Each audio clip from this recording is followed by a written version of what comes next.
From your Weather Authority, Chief Meteorologist Wayne Hart. Well, in the weather world, the summer season of the months of June, July, and August, it makes record keeping very easy. But astronomically speaking, the official arrival of summer is the summer solstice, and that occurs tomorrow afternoon at 3:51. And indeed, it will be a little hotter than it was today. But of course, we've already had a taste of some pretty hot weather. But this stretch of heat is going to last for a while. And we caught a little bit of a break, certainly yesterday. And even today, our high of 91, not too bad, but it will be getting even hotter than that here for the next more than likely 7 days. And on top of that, we have an ozone alert for the area tomorrow. Technically just southwestern Indiana, but most of the area you'll have to be careful if you are sensitive to higher ozone levels. We have ideal conditions, very little wind. We got that hot June sun, so that produces the ozone, and without any wind, the ozone just accumulates, has nowhere to go, and it could get into that unhealthy for sensitive range, especially tomorrow afternoon. The heat will continue to build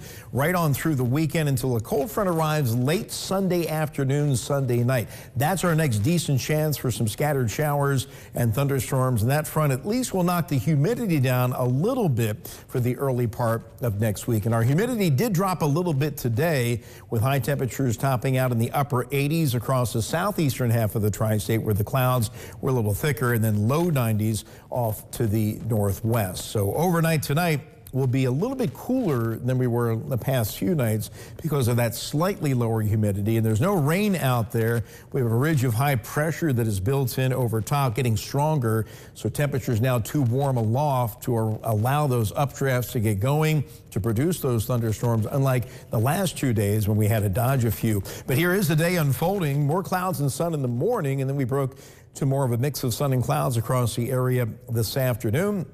And tomorrow's skies will be even brighter than they were today. Still some scattered clouds out there this evening. And at the top of the hour, the temperature sitting at 80 degrees. Dew point is muggy at 69. Just a light south-southeast wind at 3 miles per hour. Running about 75 to 80. We're going to wind up around 70 degrees by daybreak tomorrow morning. The first tropical storm of the Atlantic season, named Alberto, in the western Gulf of Mexico. 40-mile-per-hour winds moving towards Mexico. That's where all the strong winds will be. But a tornado threat in South Texas, along with some flash flooding and high surf. So they have some headaches there with the first tropical system of this season, which is expected to be very active, but this one will have no impacts on us. That strengthening ridge of high pressure continuing to clear skies out across the area. So tomorrow will be a sunnier day and a little hotter than it was this afternoon, with high temperatures generally running 90 to 95, forecasting 93 to 94 in the Evansville metro. Then partly cloudy tomorrow night,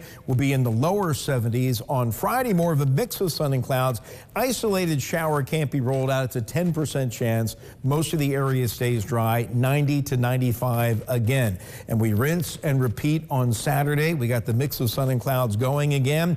10% chance of a pop-up shower or thunder shower. This is for Saturday afternoon, but a little bit hotter on Saturday.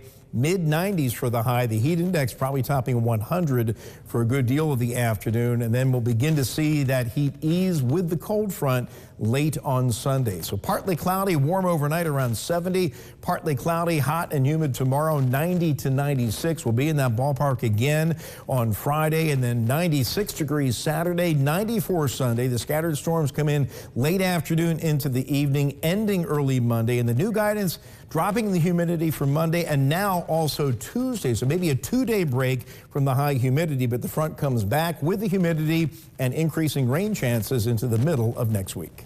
All right, thank you, Wayne.